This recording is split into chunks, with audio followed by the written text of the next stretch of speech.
Lord. You are holy forever, Panginoon. Dapat na Panginoon, Lord God, na umanggap sa amin. Pagpupuri ko lang. Jesus, hallelujah. Oh Lord, hallelujah.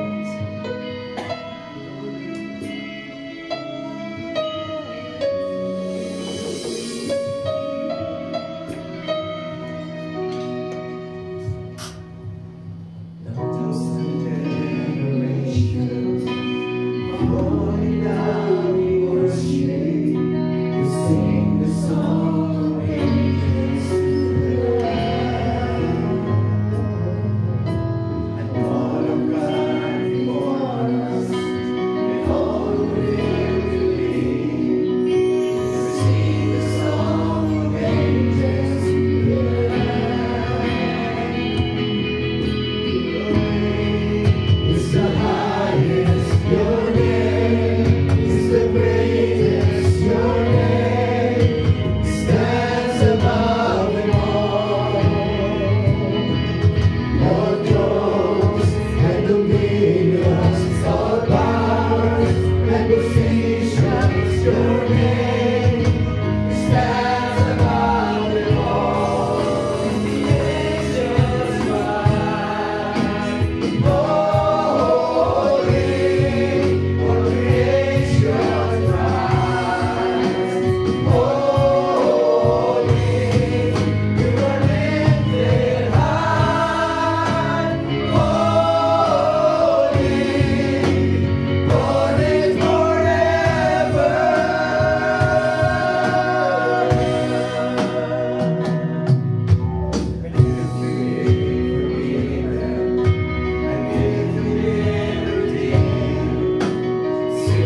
ating praise. Amazing grace sa ating Panginoon.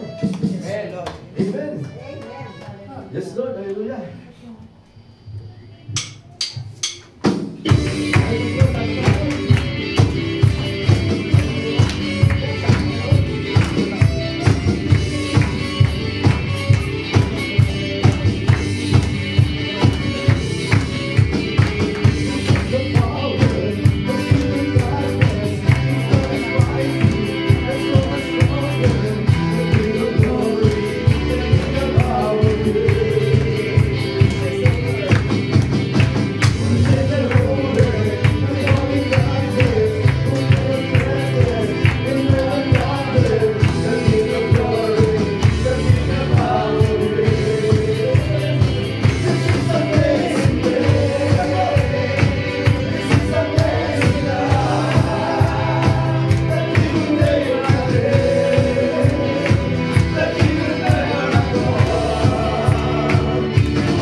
ikaw,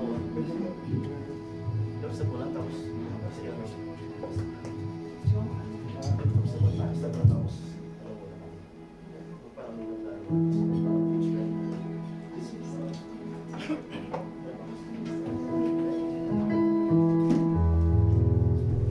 Sila po ay sila po siupo muna tayo at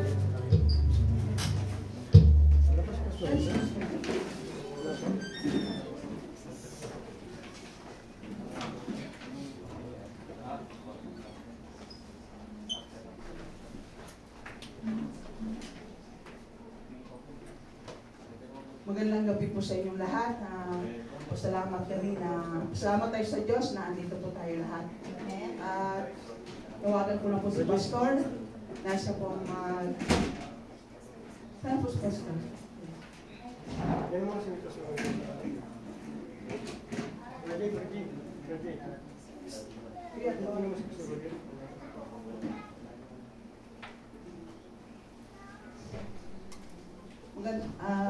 Kumusta po ang isang linggo po natin, mga kapatid? Amen. Salamat po kami na andito po kayo na dito sa UICSGM.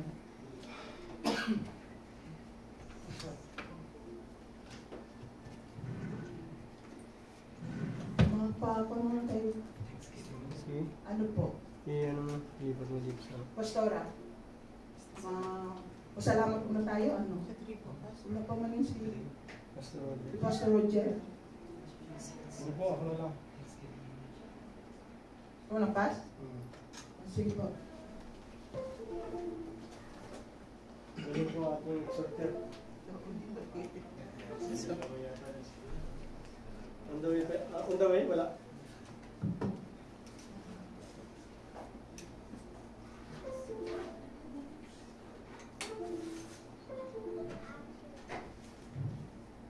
Amen, praise God. Sa mapagpala.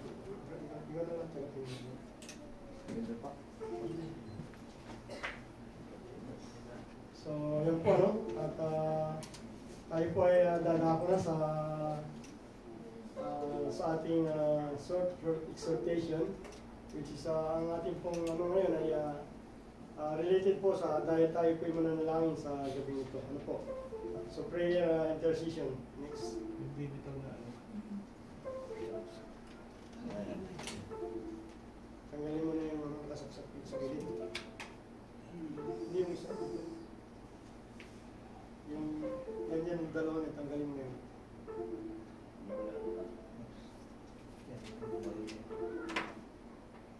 Yan, okay na. Amen, praise God. Next. Yan po. Sabi po dito, let's glorify Jesus sa ating pong intercession at sa ating mga panalangin po. No? At napakalaga po na tayo po ay talagang laging nag-pray at kahit na tayo nag-drive, di ba? So, yung pamamanaka tayo ay nagre-reveal ang banal na Espiritu sa atin. Kaya kung ano yung pinapagawa sa atin o pinapipray, dapat ay talagang susundin po agad natin yung sinasabi po sa atin ng banal na Espiritu. Next. Next.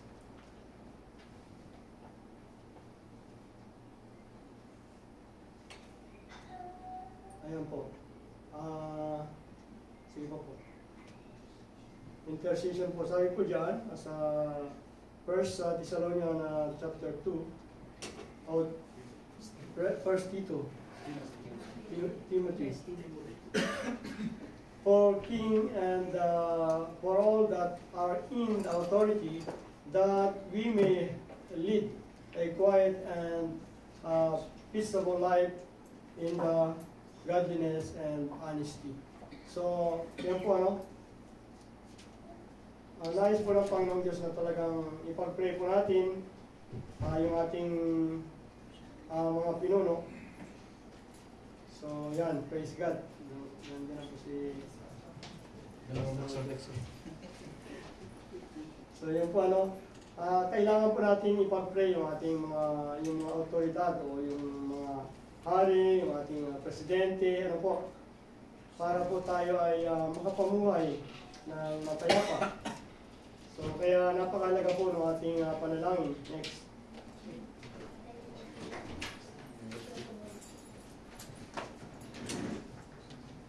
So, yan po. At sabi po dyan, exhort therefore that first of all, supplication, prayer, intercession, and giving all things be made for all men. So talagang ano po, hindi lang yung mga pastor, yung mga kapatid natin, yung family natin, dapat po talaga lahat ay ating pong ipag-pray. At lalo na kung nililid tayo ng Holy Spirit, hindi po ba? So for kings and for all that are in authority, that we may lead a quiet and peaceable life in all godliness and honesty. So yun po, next.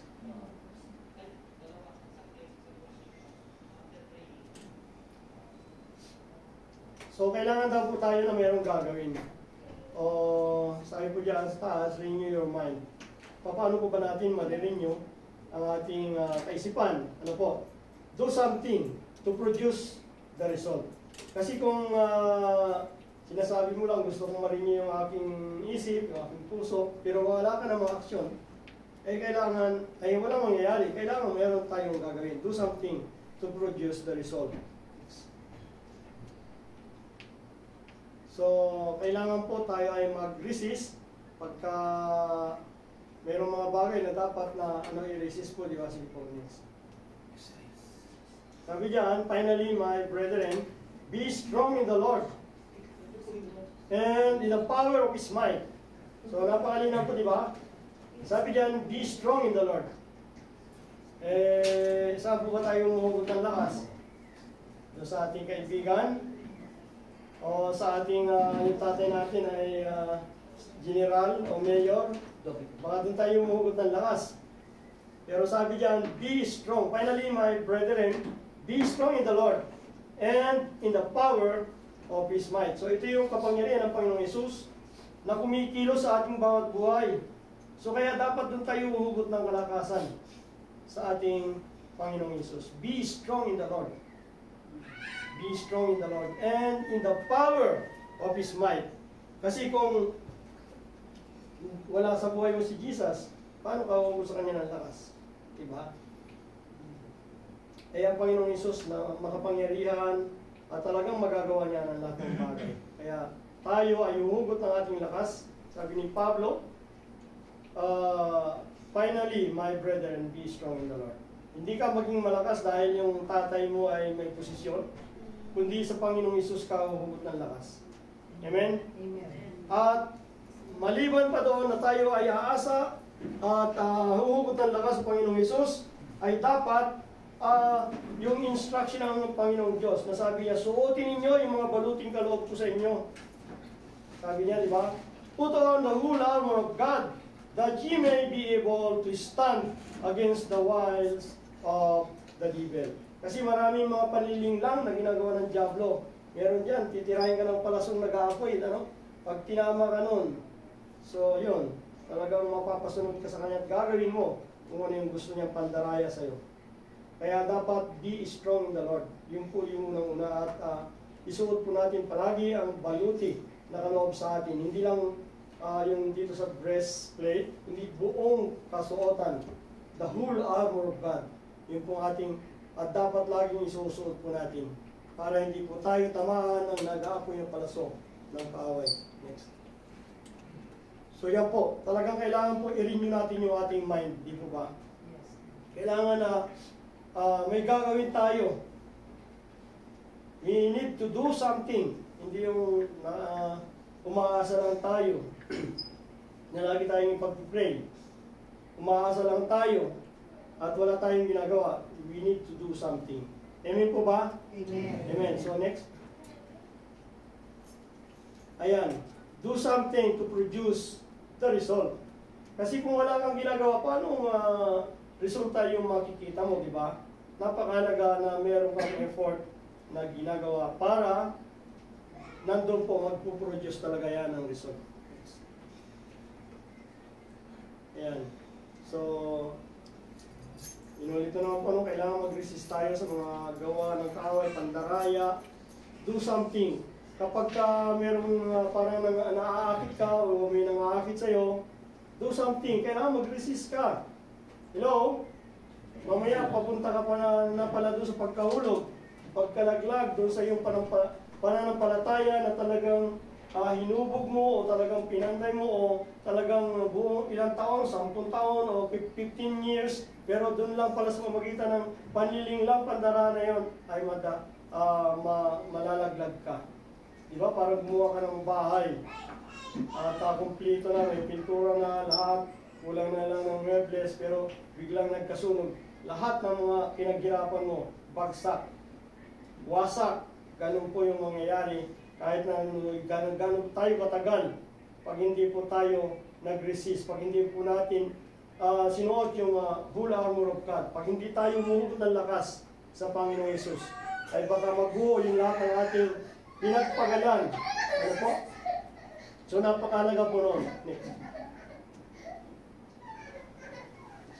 At sabi nga po dyan, sa Ephesians chapter 6 verse 12, for we not wrestle against flesh and blood, but against the principalities, against power, and against the rulers, and the darkness of this world, against the spiritual wickedness in the high places. So kaya, mamaya, galit na galit ka na doon sa kapatiran o yung nasa church, doon ka galit na galit.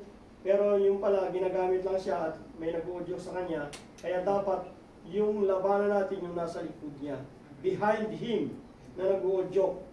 Ano po? Hindi natin kaaway, kalaban yung ating mga kapatiran. O si pastor, baka sinasabihan ka niya, nire-review ka niya, pero galit ka na, tumuusok na yung tainga mo, yung ilong mo, sa galit dahil lagi ka niyang pinupuna. Dahil mali naman talaga yung ginagawa mo. Diba? So, kaya hindi tayo nakikipaglaban doon sa tao, kundi yung behind him na nag-audio. Amen? So, kaya yun po ang dapat nating malaman na yung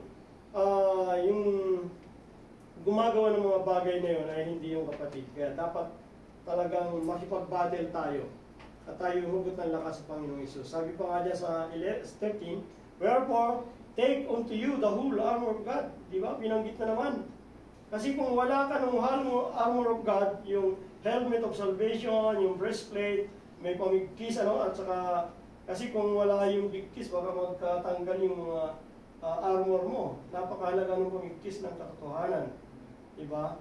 So, napakahalaga, full armor of God, that ye may be able to withstand in the evil day, and having done all, to stand. So, yun po, napakahalaga nun. Ang una, di ba, sabi, talagang hugot tayo ng lakas sa Panginoong Hesus, hindi sa kanino pa man. At isuot natin yung baluti na bigay sa atin ng Panginoong Diyos. Amen? So, next.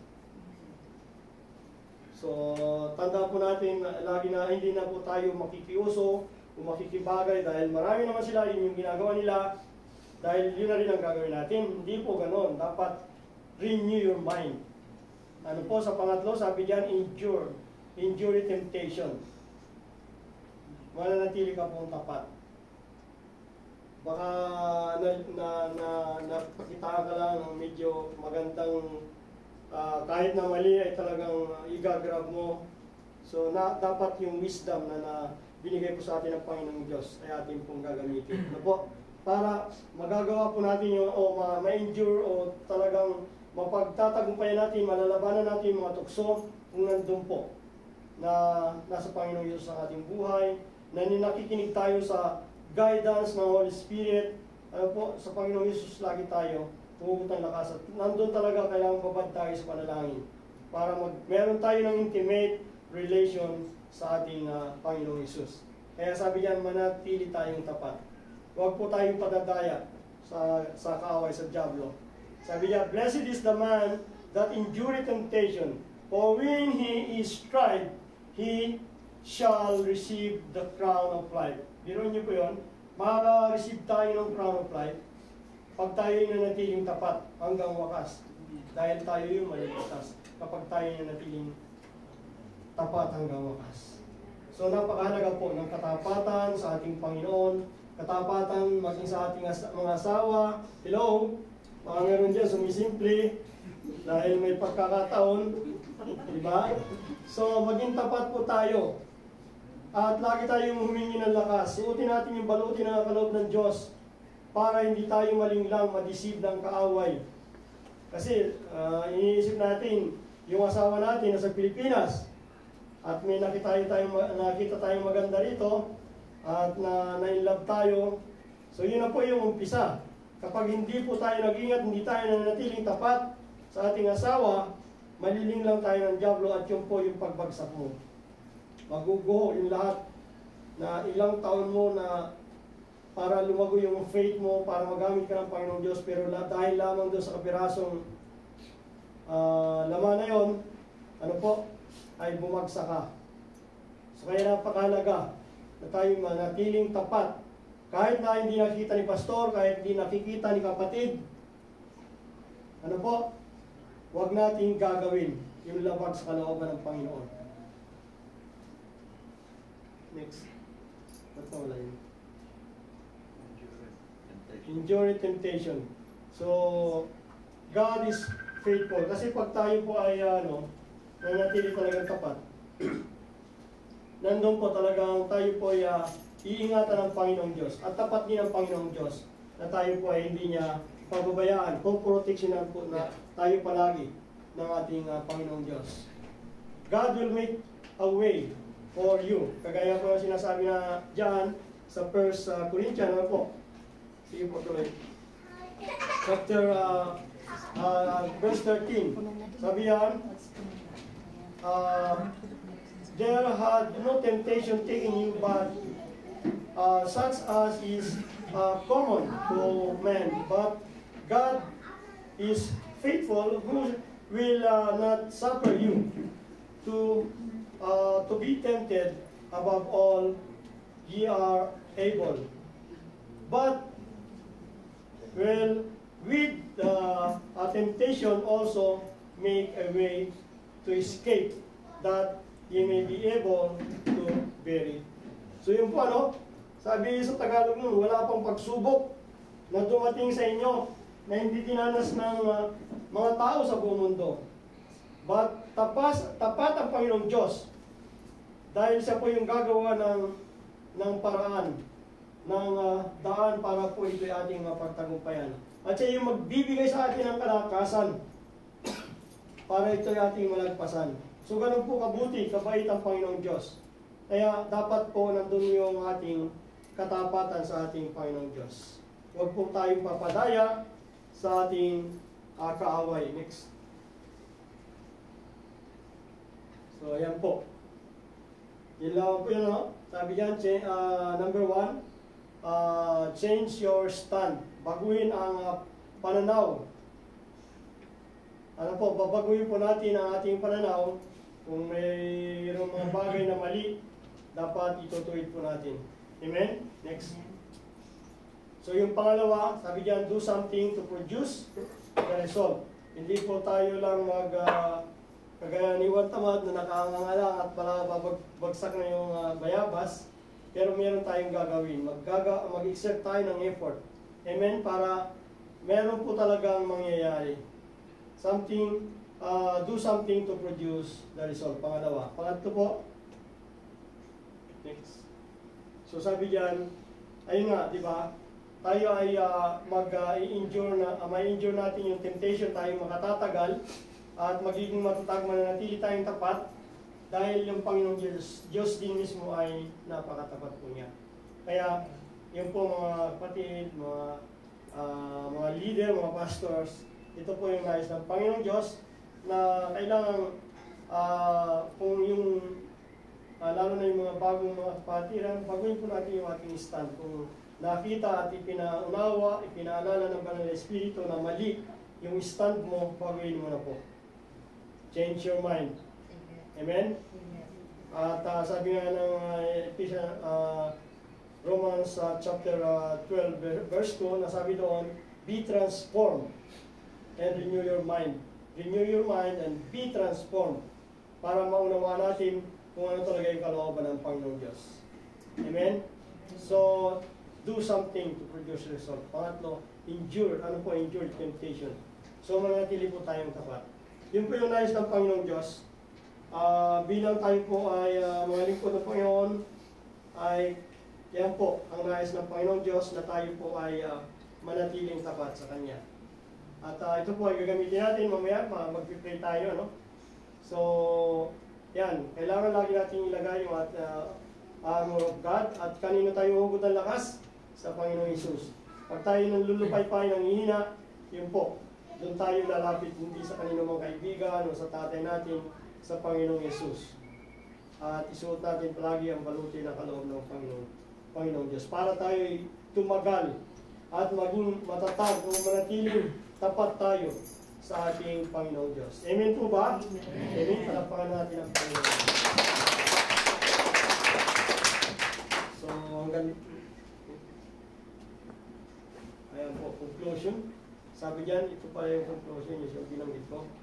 Sabi dyan sa Roman, and be not conformed to this world, but be transformed by the renewing of your mind. So, i-renew po natin yung ating kaisipan. Ano po sabi dyan? Be transformed. Be ye transformed by the renewing of your mind. Kung alam nyo na marami silang gumagawa noon, huwag nyo isipin na yun tama. Kung mali talaga, mali yun kahit na marami silang gumagawa noon. Be transformed. Ano po? Be transformed by the renewing of your mind. I-align po natin yung ating puso, yung ating kaisipan sa Biblia. Amen? That you may prove what is that good and acceptable and perfect will of God. So yun po. Amen? So nakita po natin. Pero po ba? Next. Ayan, glory to God. Salamat po sa Panginoon. Tayo po ay ang manalangin. Hallelujah. Ama, sa pangalan po ng Panginoong Hesus, nagpapasalamat po kami sa iyong kabutihan. Natuloy nga po Diyos na kami ay tinuruan mo at pinaunawa, pinaalam na kami ay dapat sa iyo lamang umugot ng lakas. At gamitin namin palagi yung armor, buong kasuotan na yung pinagkaloob sa amin para kami makatagal sa mga pandaraya ng Diablo. Kaya maraming salamat Ama sa mga salita mo na yung itinuro sa amin sa gabi ito at ito'y gagamitin namin hindi lamang sa gabi ito ng pananalangin kundi sa bawat araw na aming kakaharapin. Lord, i-apply po namin ito sa iyo kami lagi hugot ng lakas at isusunod namin palagi ang baluting kaloob mo. Maraming salamat at kami mananatiling tapat, Panginoon, hanggang oras. Salamat po, O Diyos, kung aming nagkaisang panalangin. In Jesus' name we pray with the unity of your Holy Spirit. Amen. Amen.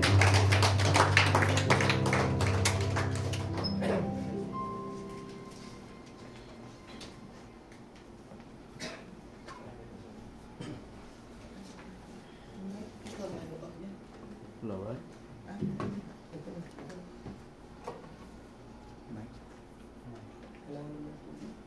Okay natin. Pinagpalang gabi po sa ating lahat. Thank you po, Pastor.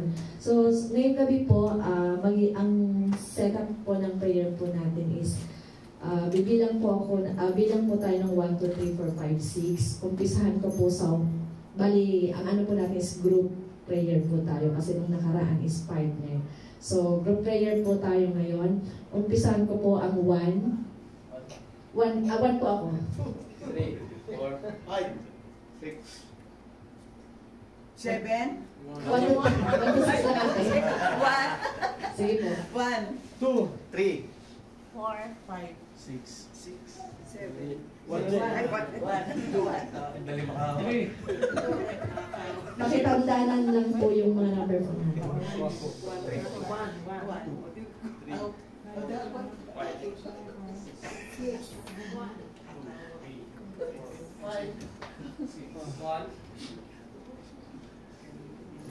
Okay po, so mamaya po after po ng pag-aawitan po natin, ilit na lang po natin yung grupo po natin. since okay lang po siguro kay Pastor na pwede rin po natin magamit yung kanilang labas, yun na lang po. Kayo na po mamili kung saan po kayo mag-i-stay mamaya para po sa ating panalangin. So, music team po. Salamat po.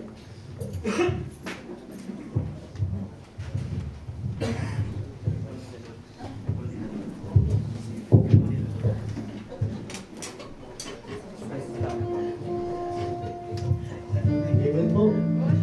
Bago po lahat sa Luke 1:7, for nothing will be impossible with God. Amen po. Actually po, ang kakatayin po sa people in the Lord. Alam po natin ang lahat po tayo mga ay kailangan na sa ating Panginoon si Kristo.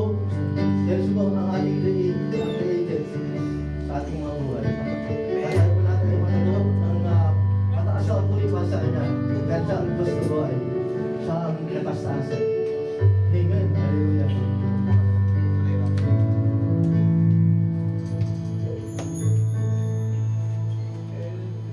Everything they pass me by, I can see it clearly.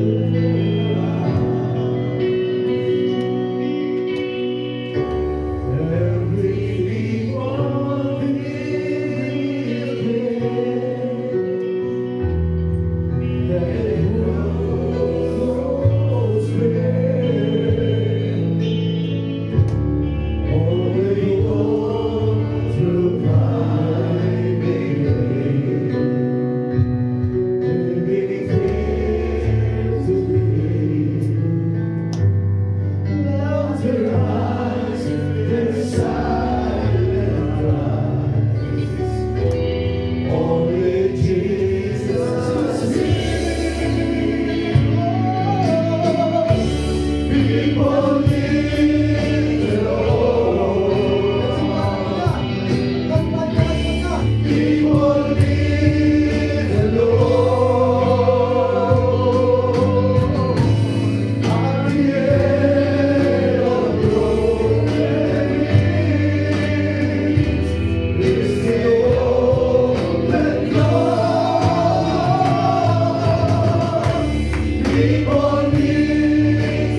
washed by you. Help them to know that in the Lord is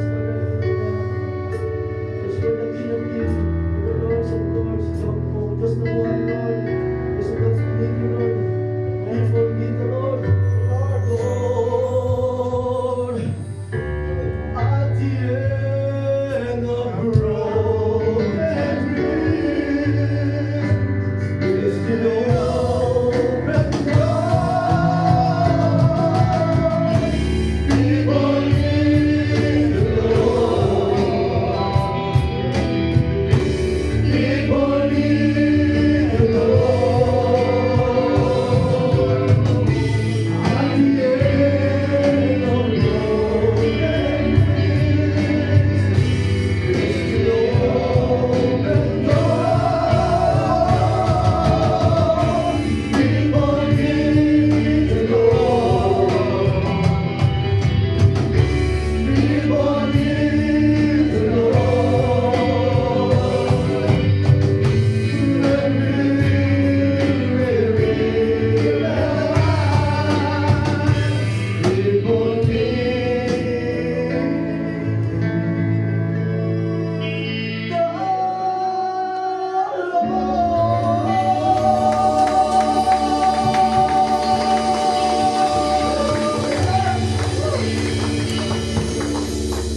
po.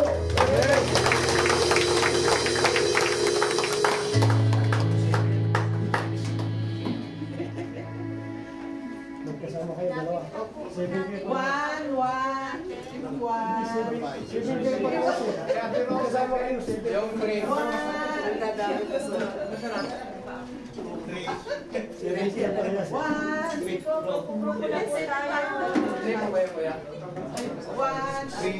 Grupo mo na lang si John Marie. Humberto ako, Humberto.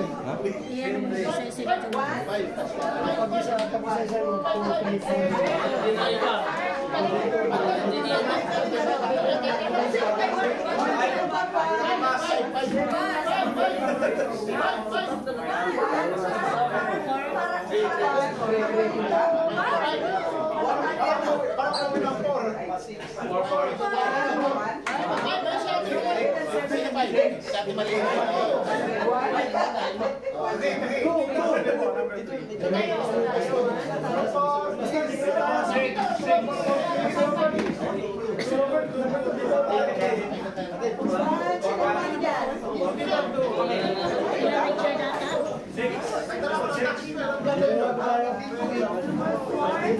Pag-isa yung pag-isa.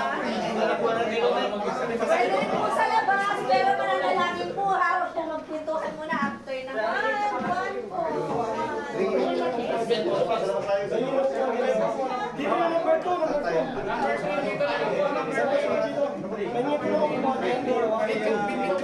Dalawa na tayo, Pastor.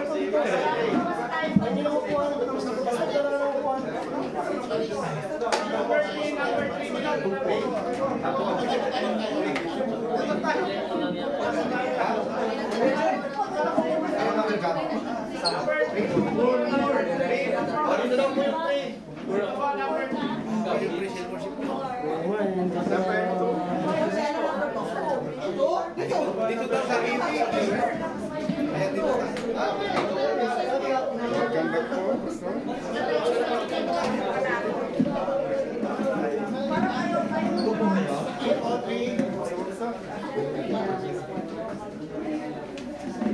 Pwede po wag po kayo sa yung bubulban. Ka-announce lang. Humberto po kayo? Isa inyo pala yun.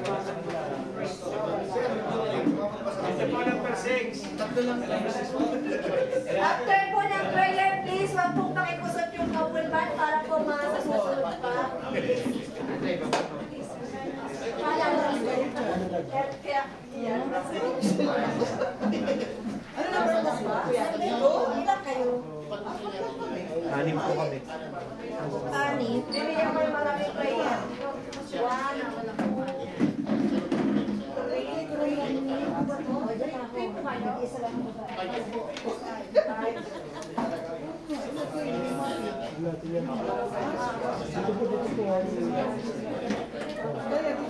Dudok kayo sa sol.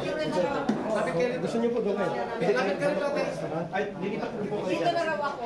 Sige po. Pinabaan ko na po kasi yung... Isa pa. Ayun na yung natanong ko. Yabat sa... Pinabaan ko na yun.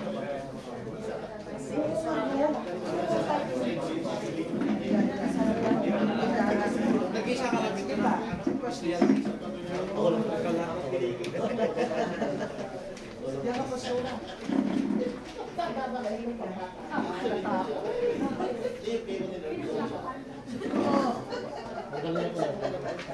Parang pinagsama-sama. Sige po. Ano po tayo? Since wala po si ate, si ate, magkantay na lang po sila. Tuloy po tayo sa prayer.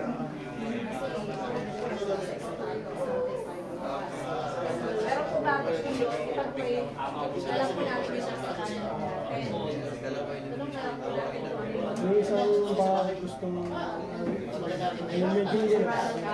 binigay ko yung magdadala sa pastor.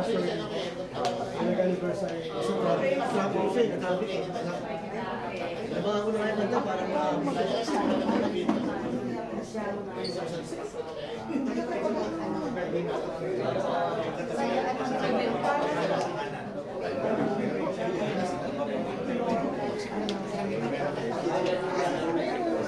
Ipapurihan po natin ang Panginoon. Salamat, Panginoon, sa kalayaan. Pasok sa kapatid na nalinig ka. Meron po kami ang bilang sa Sunday. Salamat po, Diyos, sa pinag-pinagpigan ng biyaya. Sabay ang Panginoon sa amin. Salamat po sa pagkayang Lord.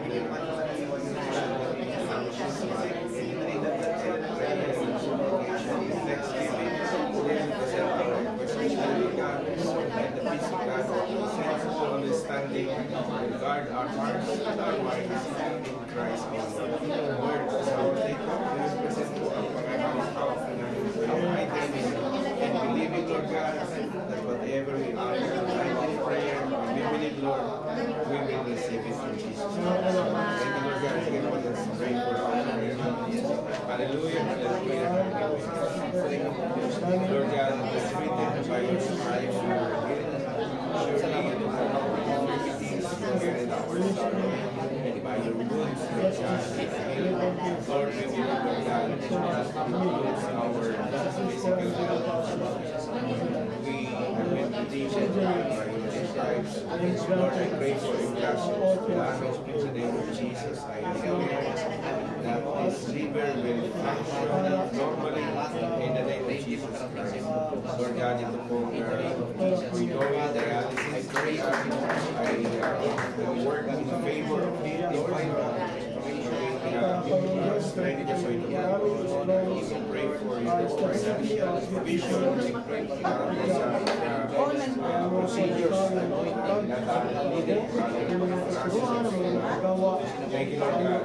Pray, Lord, workers and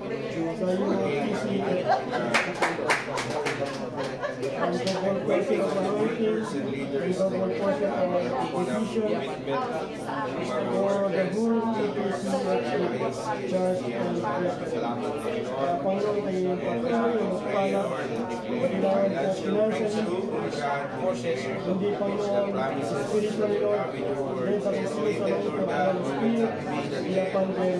we will be the head, Lord God. Salamat po, Lord. Yes, Lord, We declare your words, Lord God, in this written, Lord God, we will not let and we will not salamat kayo for your provision. I declare, Lord God, as we seek your kingdom and your righteousness, all these things will be added according to your word. I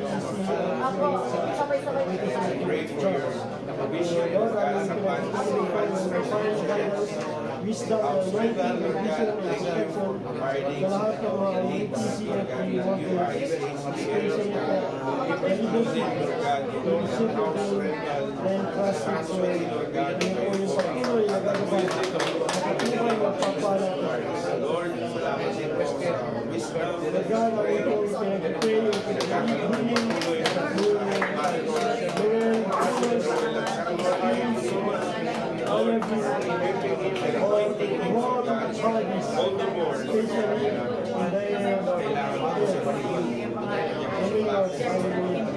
salamat Panginoon, Diyos, pray Jesus, Settle Church, Lord God, we pray for more souls, more committed workers. Lord, I also pray for the music team to increase in numbers, God, and be committed, Lord God, in serving you with their given talent. Salamat Panginoon. Lord, so I pray and declare sa buhay ko si Marisa Stella Kapoy, Lord God, na maging clear, Lord God, from cancer, Lord God, ang kanyang cancer life. Speak in the name of Jesus, cancer cell ay magsisapir in the mighty name of Jesus Christ. Lord, maging sa Roger, may trust ko, Lord, I pray for your financial provision. Lord God,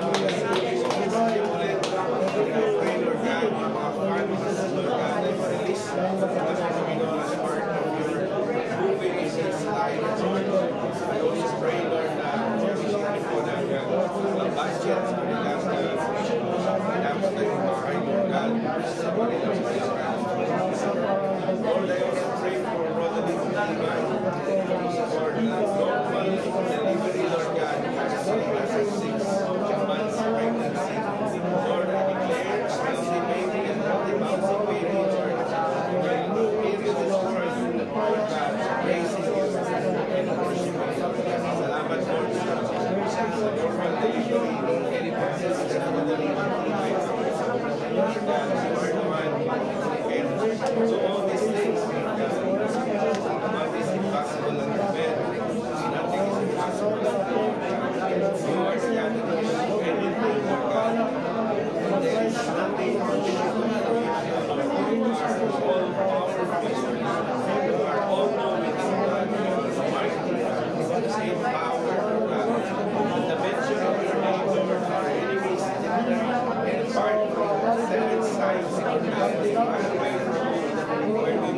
name of Jesus, there is healing, there is power, there is deliverance, and there is freedom in the name of Jesus Christ. Lord God, salamat Panginoon for giving us each and every believer the latest gospel of snakes and scorpions.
Salamat, Panginoon, for your guidance.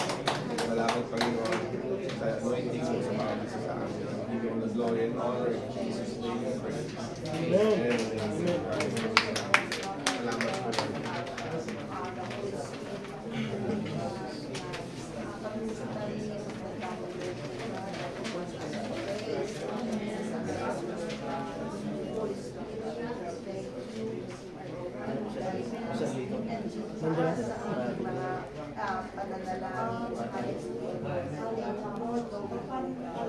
na hindi pa kami nagsasalita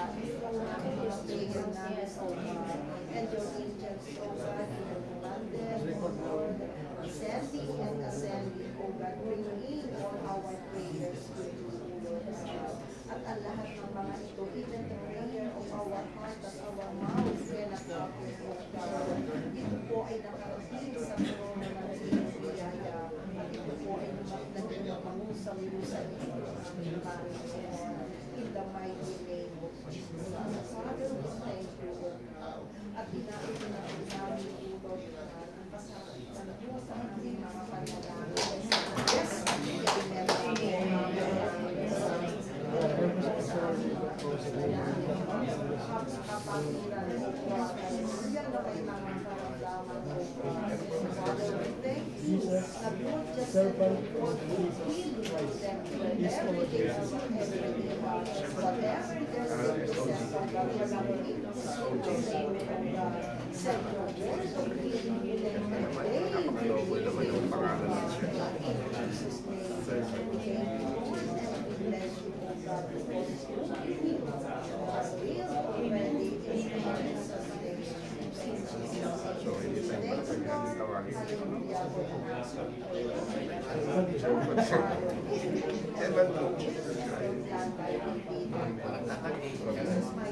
Sa pangalan niyo.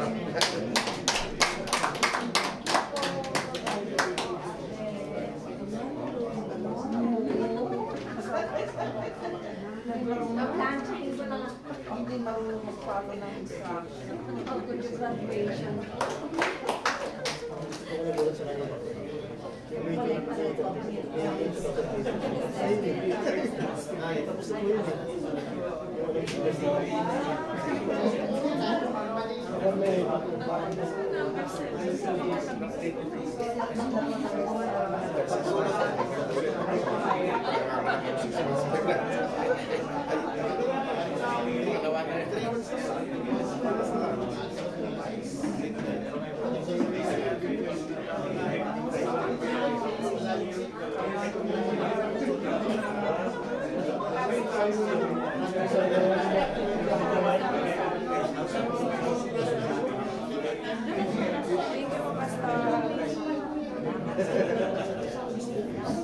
Mag-testimony na tayo. Kahit isa o dalawa.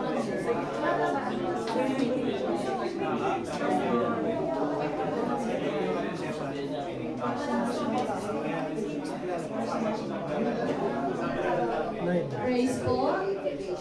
Tapos na po ba ang lahat ng manalangin? Amen po. Sige po, palakpakan po natin sila. Kaya na po natin sa panalangin po natin. So, darako po tayo ngayon sa ating pong sige po, balik po tayo sa ating pong maayos po.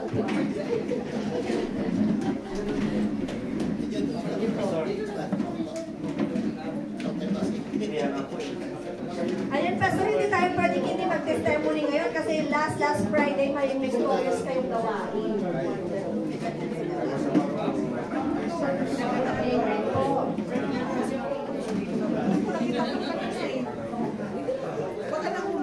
Ayan, praise the Lord po. So, darako po tayo sa pagka-testify.